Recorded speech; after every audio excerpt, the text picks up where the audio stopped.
I'm Elisa Massimino. I graduated from Trinity in 1982.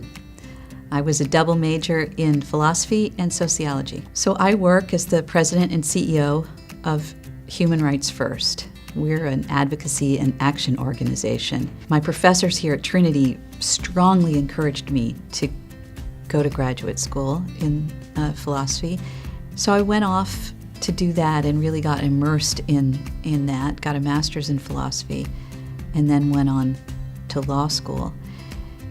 And what I found in law school was that the grounding I got here at Trinity in how to think about problems, the way I was taught how to think and how to evaluate problems, was a fantastic grounding for law school. I was really aware by the time I was practicing law that the foundation that I got here at Trinity was what was enabling me to be successful. One of the special things for me about Trinity was the relationships that I had with professors here. Not only were the relationships with professors important for understanding the material and really making sure, you were learning, but the role models that I had here, the kind of intellectual courage that people had, ambition in the sense of believing that ideas matter and that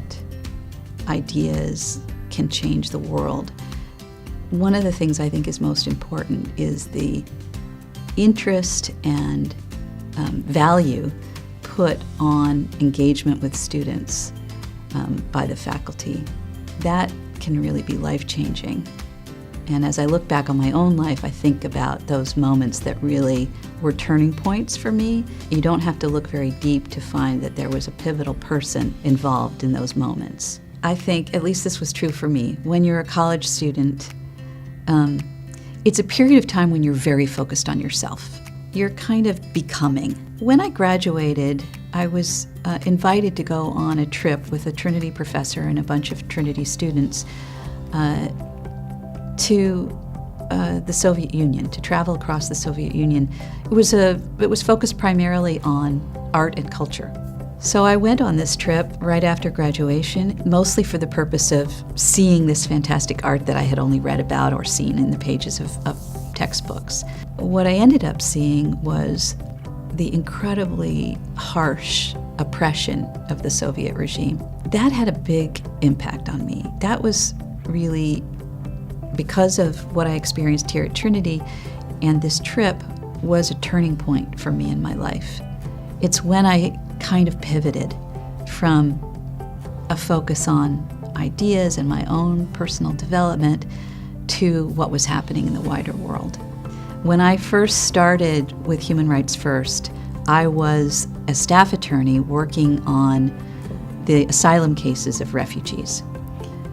And that was incredibly rewarding, to be able to use my legal skills to fundamentally change someone's life, and to be able to use my meager talents to help an individual do that was really incredibly rewarding. If we want to make progress and build a society that is more just and safer, stronger and better, then we have to work together. And I think the best way to get more people working that way in whatever field that they're working in is to highlight those bright spots, model them, and build on them.